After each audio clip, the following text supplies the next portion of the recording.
My name is Fiona Marshall, and today I'll be talking to you about soy, health food or health risk, and I'll be concluding my talk with my own personal reflection. The first domestication of soybeans has been traced to the eastern half of North China in the 11th century BC. Soybeans are found in countless ingredients and additives, providing nutrients to microorganisms and are generally added to the feed of poultry and cattle. With many thousands of products on the market with direct or indirect contents of soy, it is believed that soybeans are playing a small part in food productions around the world.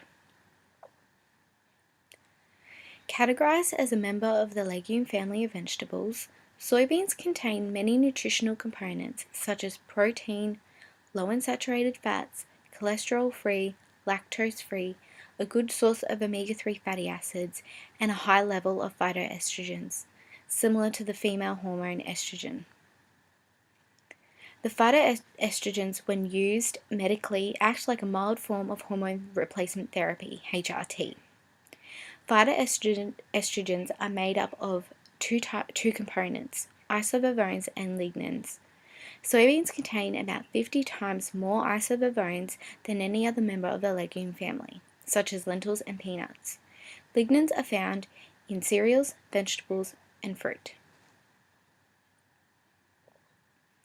Alongside the nutritional components, soybeans also contain a vast variety of minerals and vitamins, ranging from iron, phosphorus, and magnesium, which holds substantial content, as well as smaller doses of riboflavin, vitamin B6, calcium, folate, thiamine, zinc, niacin, and vitamin C.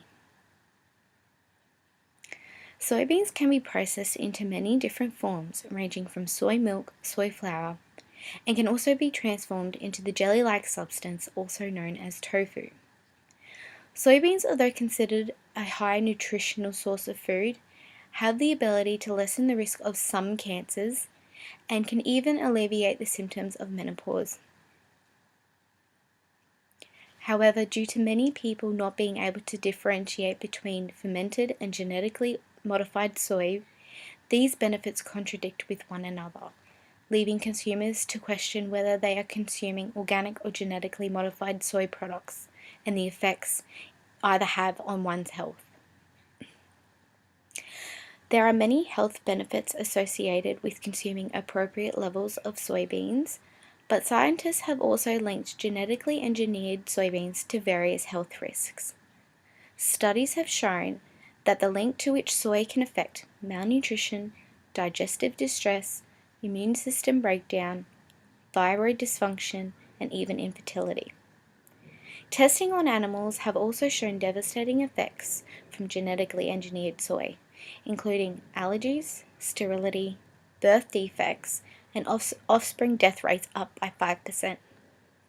It also states that soybean crops are being heavily sprayed with chemical herbicides such as glyphosate, a broad-spectrum systematic herbicide used to kill weeds, which have been found to be carcinogenic.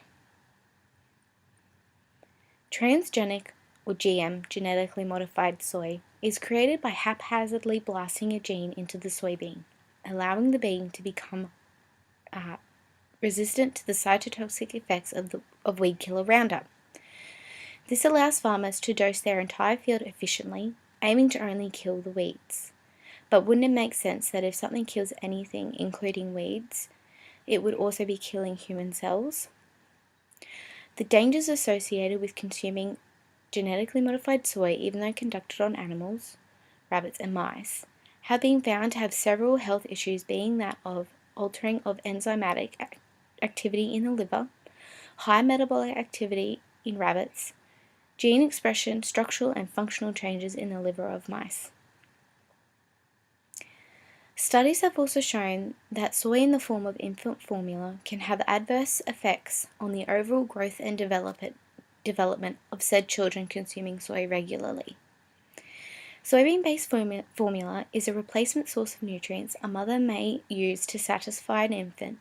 This could be based on food values such as vegan or vegetarian, or due to an undiagnosed allergy, or simply a dislike to conventional cow milk formula.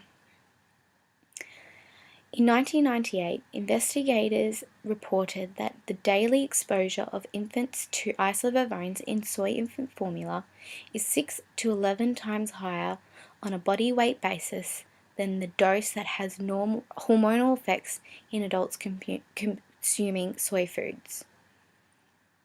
Soy-based formulas can cause a host of health issues affecting them during their infant years or later in life. These include behavioral issues, food allergies, digestive distress, early puberty, fertility problems, the inability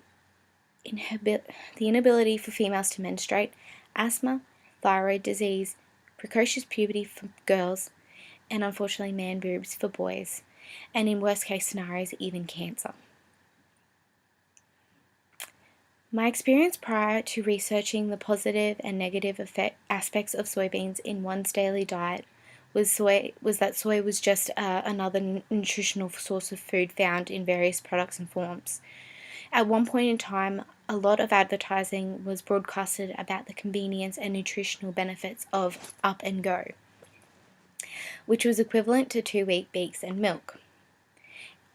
This came at a great time as I had recently been diagnosed with a mild form of lactose intolerance, and I didn't really particularly enjoy sitting at the dining table each morning to have a bowl of cereal during high school when I could have been doing other things. And knowing that having the convenient source of breakfast and knowing that it was providing my body with the needed nutrients and that it tasted delicious had me hooked. The influences after researching soy caused me to really question why I had drank so much soy during my high school years. Aside from convenience, now being in my 20s, reading article upon article about the positive and negative aspects and the adverse and damaging effects soy had on the human body and on animals really had me bouncing back and forth with my judgments. It began to be a challenge finding credible sources to build substantial research and find truth, as many people, including health professionals, thought of soy in various ways. Many were considered old wives' tales, whilst other sources were backed up fully by statistics. Some of the findings were intimidating, with most of them stating that more than half of the soybean productions were genetically modified, and that the beans were being sprayed with Roundup, hence the term Roundup Ready soybeans. This led me to further my research on the process, and that alone had me seeing red. If soy was brought up in conversation, I was the first to step in and provide detailed reasons why one shouldn't consume high doses, mostly concerned with the source, organic or genetically modified soy.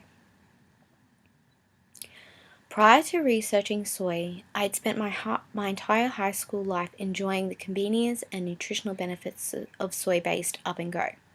However, after reading various articles and case studies on the positive and negative effects soy has on the human body and on animals, and taking into consideration all of the research conducted, I personally believe that soybeans, although great for health reasons, one should consume recommended doses of organic or fermented soy as opposed to genetically modified soy, for the fact that hazardous chemicals are used on soybeans.